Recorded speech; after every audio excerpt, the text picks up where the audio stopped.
और आज सुबह 8 बजे से ही मतगणना का कार्य शुरू हो चुका है और ऐसे में शुरुआती रुझान भी आने लगे हैं और इसी पर चर्चा करने के लिए हमारे साथ हमारे पॉलिटिकल एडिटर नीतीश रंजन हमारे साथ जुड़े हुए हैं। नीतीश जी, सबसे पहले आपका बहुत बहुत स्वागत है नक्षत्र न्यूज़ पर।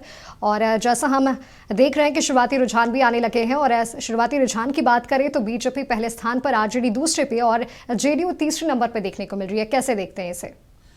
नहीं, देखिए, अगर आप चुनाव की बात करेंगे तो लगातार जिस तरीके से, चूंकि हम लोग काफ़ी ग्राउंड पर रिपोर्टिंग हम लोगों ने किया, हमारी तमाम टीमें ग्राउंड पर थी, तो देखिए आकलन ये था कि ये क्या कहते हैं, चुनाव में जो परिणाम आएंगे वो कहीं ना कहीं एनडीए के पक्ष में आएंगे। अब जिस तरीके से एनडीए बढ़ रहा है, 150 अगर आप देखें तो 150 सीटें जो है एनडीए ने पार कर लिया है, तो ये एक बड़े आंकड़े की ओर जो है एनडीए जा रहा है पिछली बार की तुलना में। पिछली बार जिस तरीके से एनडीए को सीटें आई थी उस तुलना में ये सीटें जो है उनकी बढ़ रही है। अब बची बात की राजद। देखिए, तेजस्वी ने काफ़ी मेहनत किया, ऐसा नहीं कहा जा सकता है मेहनत नहीं किया, उन्होंने भी कई ऐसे वादे और दावे किए, लेकिन ग्राउंड पर जब हम जा रहे थे तो कहीं ना कहीं नीतीश कुमार के जो काम थे वो बोल रहे थे। महिलाएं जो है, अगर आप देखें तो 10,000 वोटों की बात कर रही थी, 10,000 रुपये की बात कर रही थी, तमाम चीज़ें ऐसी सुनने को आ रही थी जिससे कि लग रहा था कि नीतीश कुमार के पक्ष में थोड़ी बहुत तो चीज़ें पॉजिटिव डायरेक्शन में बढ़ रही है। लेकिन जो परिणाम आ रहे हैं, मुझे लगता है 151 और 75 अभी वैसे एक आध घंटे और इंतजार करने की आवश्यकता है। ये हो सकता है आंकड़ा कुछ घटे या हो सकता है कुछ बढ़ भी सकता है, ठीक है, तो अभी उस पर है। लेकिन इतना तय है कि जो नीतीश कुमार ने काम किया है उस काम को तवज्जो वहां मिला है। 20 वर्षों में जो उन्होंने काम करके दिखाया है उसका परिणाम आपको आज वहां पर टीवी स्क्रीन पर जरूर दिख रहा है। ग्राउंड पर भी तमाम लोगों ने ये कहा कि नहीं, नीतीश जी के बेहतर काम है, बेहतर तरीके से उन्होंने जो है लोगों के लिए काम किए हैं, सड़कें अच्छी बनाई है। और सही मायने में अगर आप देखें तो झारखंड में आज हम 25 वर्षों में वो सड़कें नहीं देख पाए जो नीतीश कुमार ने इन 20 वर्षों में किया है। उनकी सड़कें अगर आप देखेंगे तो कहीं आपको रुकना नहीं पड़ेगा, सीधे तौर पर जो है लगता है कि हाँ, एक अच्छी सड़क का निर्माण उन्होंने किया है। तो ये सब जो मूलभूत सुविधाएं खासकर है लोगों के लिए, वो उन्होंने पर्याप्त व्यवस्था की थी, जिसका परिणाम मुझे लगता है कि यह है।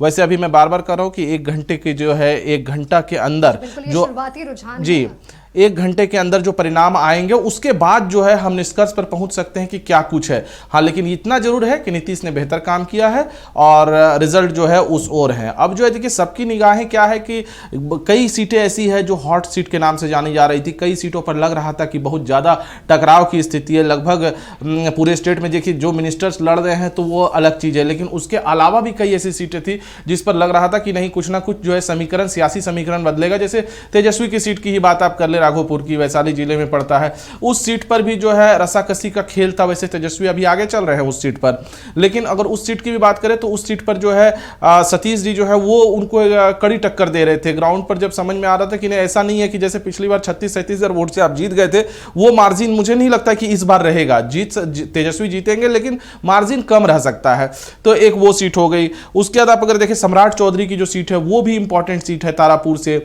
सम्राट चौधरी को लेकर भी कयास लगाए जा रहे थे, लेकिन सम्राट चौधरी के जिस दिन वोटिंग हुए उस दिन से था कि नहीं, सम्राट चौधरी यहां से लीड ले रहे हैं, सम्राट चौधरी यहां से जीत जाएंगे, क्योंकि सम्राट चौधरी को टक्कर दे रहे थे राजीव कुमार सिंह से टक्कर दे रहे थे, अरुण कुमार जी टक्कर दे रहे थे आरजेडी से। और अरुण कुमार जो है, अगर आप देखेंगे तो पिछली बार जो है राजीव जी से जो है 4,000 वोटों से, सिर्फ जेडीयू के से राजीव जी खड़े थे, उनसे महज 4,000 वोटों से वो पिछड़े थे। तो ये माना जा रहा था कि इस बार टक्कर जोरदार हो सकता है सम्राट चौधरी और इनके बीच। अब इसमें अभी देखिए अंतिम, जब तक अभी मैं बार बार कह रहा हूं कि अभी गिनती जो है पहले, दूसरे, तीसरे राउंड में पहुंचा है। गिनती जो है आपको अगर देखेंगे तो प्रत्येक टेबल पर मुझे लगता है कम से कम मिनिमम मुझे लगता है 12 और मैक्सिमम 18, 19, 20 राउंड की गिनती होती है। तो ऐसे में ये राउंड जब बढ़ेंगे उसके बाद, और सबका एक एक पॉकेट वोट होता है। आप अगर मान लीजिए कि अगर यहां से खुला तो बीजेपी का हो सकता है कि वहां बढ़त हो, लेकिन फिर दूसरे साइड से अगर खुलता है तो वहां पर हो सकता है कि आरजेडी के लोगों का बढ़त हो। ये हर विधानसभा सीटें पे, ऐसा नहीं है कि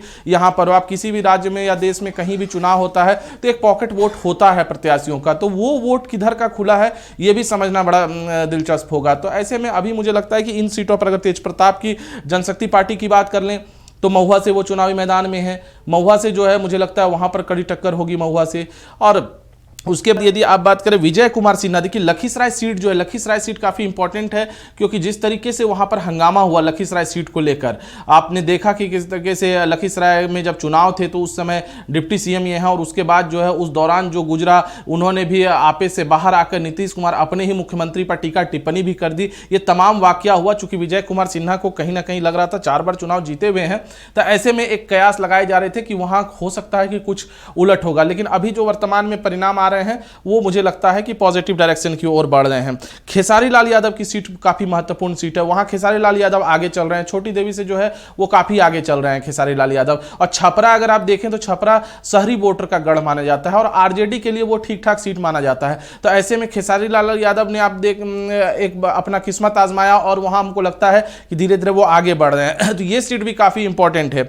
वहीं आप अगर देखेंगे मैथिली ठाकुर की सीट जो अलीगंज से, दरभंगा के अलीगंज से जब मैथिली ठाकुर को टिकट दिया गया तो बीजेपी के अंदर ही काफी विरोध रहे, बीजेपी के अंदर ही तमाम लोगों ने कहा कि आपने एक गलत उम्मीदवार का चयन कर लिया है यहां से देने के बाद, लेकिन उसके बावजूद अगर देखें तो अभी मैं जो देख रहा हूं कि अलीनगर सीट से भी मैथिली ठाकुर आगे चल रही हैं, तो ऐसे में चूंकि एक लोकप्रियता उनकी है उस वजह से चीजें आगे हो रही है। अनंत सिंह मोकामा से आगे चल रहे हैं, ये सूरजभान जी की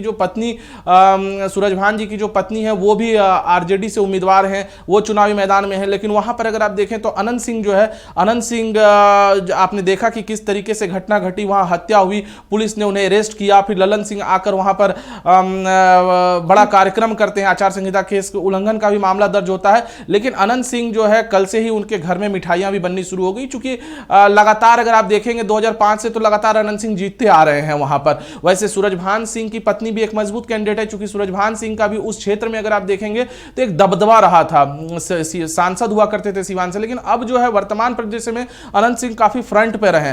लग रहा था कि जेल जाने के बाद जो हो सकता है कि जेडीयू थोड़ा सा बैक करे, लेकिन आपने देखा कि जिस तरीके से ललन सिंह ने तुरंत बाद जो है आकर वहां कैंप किया, तो एक अवसर भी मिला आरजेडी को बोलने का कि भाई आप तो कहते हैं कि हम साफ सुथरी पार्टी है, फिर अगर हत्या के आरोप में आप उनको अगर ये करते हैं, उनको डिटेन कर रहे हैं, आप कहीं ना कहीं तो सख्त तो है आपको उन पर, तो फिर आपके लोग क्यों प्रचार कर रहे हैं, ये तमाम चीजें वहां पर हुई, लेकिन अनंत सिंह भी आगे चल रहे हैं।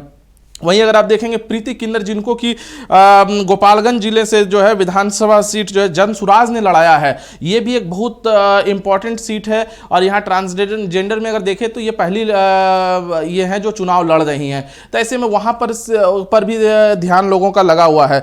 फिर ओसामा जो हैं वो चुनाव लड़ रहे हैं। ओसामा आप अगर देखेंगे तो सिवान के पूर्व सांसद साहबुद्दीन के बेटे हैं और रघुनाथपुर सीट से वो चुनाव लड़ रहे हैं आरजेडी के इस पर। तो ये सारी सीटें जो है काफी महत्वपूर्ण है। ताराकिशोर जी कटिहार से चुनाव लड़ रहे हैं, जो डिप्टी सीएम रहे हुए थे वो चुनाव लड़ रहे हैं, तो उनकी सीट भी कटिहार से काफी इंपॉर्टेंट मानी जाती है। वहां हम लोग ग्राउंड पे भी गए थे, लेकिन फाइट है वहां पर, ऐसा नहीं है कि फाइट एकदम नहीं है, फाइट वहां पर जो है दिया जा रहा है। वीआईपी से जो कैंडिडेट खड़े हुए हैं महागठबंधन की ओर से सौरभ कुमार अग्रवाल, वो उनको कहीं ना कहीं फाइट दे रहे हैं। वहीं पर अगर आप देखें तो लेसी सिंह उस इलाके में, अगर सीमांचल इलाके की बात करें हम, तो लेसी सिंह एक इंपॉर्टेंट चेहरा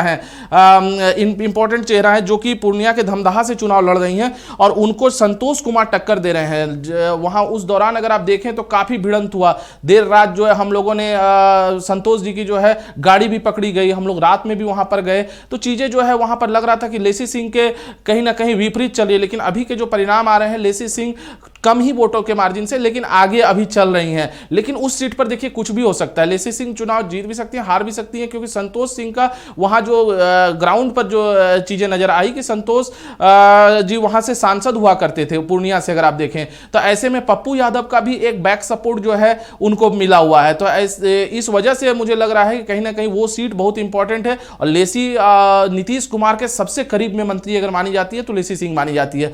ऐसे में वो सीट जो है जेडीयू के लिए भी बहुत इंपॉर्टेंट सीट है कि उस सीट पर क्या होगा। आप देखें कि आचार संहिता जब 48 घंटे पहले सारा चीज क्लोज हो जाता है, उसके बाद भी क्योंकि प्रत्याशी प्रेस से ब्रीफ कर सकते हैं एक दिन पहले, तो वहां पर आपने देखा कि लेसी सिंह ने एक दिन पहले प्रेस कॉन्फ्रेंस किया कि भाई अपना जो मेरा जो बॉडीगार्ड है वो भी आप संतोष जी पर दे दे, नहीं तो कल की तारीख में लोगों को लगेगा कि कोई घटना घट गई तो वो आरोप प्रत्यारोप हमारे ऊपर आ जाएगा। तो वो सीट भी काफी इंपॉर्टेंट रही है। वहीं आप अगर देखें तो रेणु देवी जो बेतिया से हैं, बीजेपी में बिहार की पहली उप मुख्यमंत्री, और उनको जो है टक्कर दे रहे हैं मोहम्मद शमीम अख्तर कांग्रेस से हैं, वो उनको टक्कर वहां पर दे रहे हैं, तो ये सीट भी काफी इंपॉर्टेंट है। वहीं राजेश राम कुटुंबा से आप देखें कि प्रदेश अध्यक्ष के तौर पर कांग्रेस ने राजेश राम को बनाया, एक एससी चेहरा को कांग्रेस प्रदेश अध्यक्ष के रूप में लेके आई कि एक। अब हम अपनी चर्चा को आगे बढ़ाते हैं। नीतीश जी, इससे पहले हम बिहार के बारे में बात कर रहे थे, लेकिन अभी जो बड़ी खबर सामने आ रही है, घाटशिला उपचुनाव का रुझान सामने आया है और शुरुआती रुझान में जेएमएम आगे चल रहे हैं।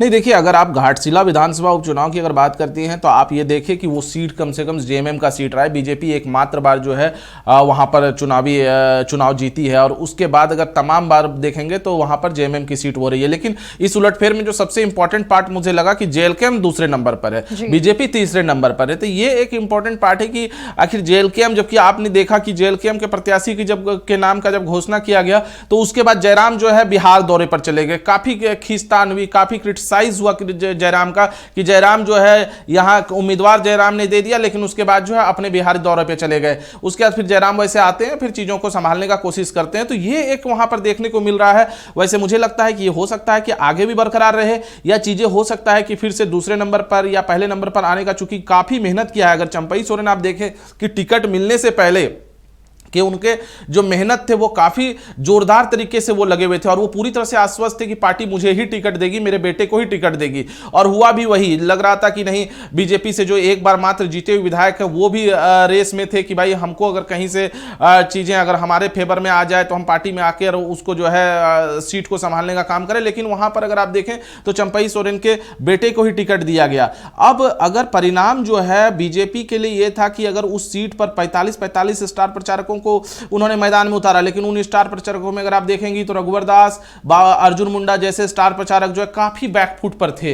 वो लोग आपको, मुझे नहीं लगता है कि बहुत आपको कहीं पर भी फ्रंट पे नजर आए। एक जो होता है जुनून और जोश के साथ कि नहीं चंपई सोरेन के पुत्र हैं, हमको जो है चुनाव जिताना है, ऐसी स्थिति वहां पर देखने को नहीं मिली। लेकिन हेमंत सोरेन ने लगातार कैंप किया। हेमंत सोरेन ने घाटशिला को छोड़ा नहीं। उनको यह पता था कि यह सीट हमारे लिए उतनी ही इंपॉर्टेंट है जितना कि हमने चुनाव जीता था, चूंकि एक मैसेज था इस सीट से। यदि ये बीजेपी ये सीट लेती है तो आप समझे कि एक मैसेज देने में बीजेपी कामयाब होगी कि नहीं, एसटी वोटरों का जो है भरोसा हेमंत सोरेन से हटा है। लेकिन आप अगर वर्तमान परिदृश्य में देखेंगे तो हेमंत सोरेन के लिए भी यही चुनौती थी कि अगर ये बीजेपी ये नैरेटिव सेट करने में कामयाब हो गई तो हमारे लिए नुकसान है। तो ऐसी स्थिति में हेमंत सोरेन और उनके जो मंत्री थे लगातार उस इलाके में कैंप किया। उन्होंने सुदीप सोनू हो, दीपक बिरुवा को बड़ी जिम्मेवारी दी गई थी उस सीट को जिताने के लिए कि आपको इस सीट को जिताना है और सोमेश के पीछे बैक में खड़ा रहना है। वहां पर काफी विवाद भी हुआ कि भाई आप अगर हाजी हुसैन जी का देहांत होता है तो आप मंत्री बनाते हैं उनके बेटे को, आप अगर जगन्नाथ महतो का देहांत होता है तो आप उनकी पत्नी बेबी देवी को मंत्री बनाते हैं, लेकिन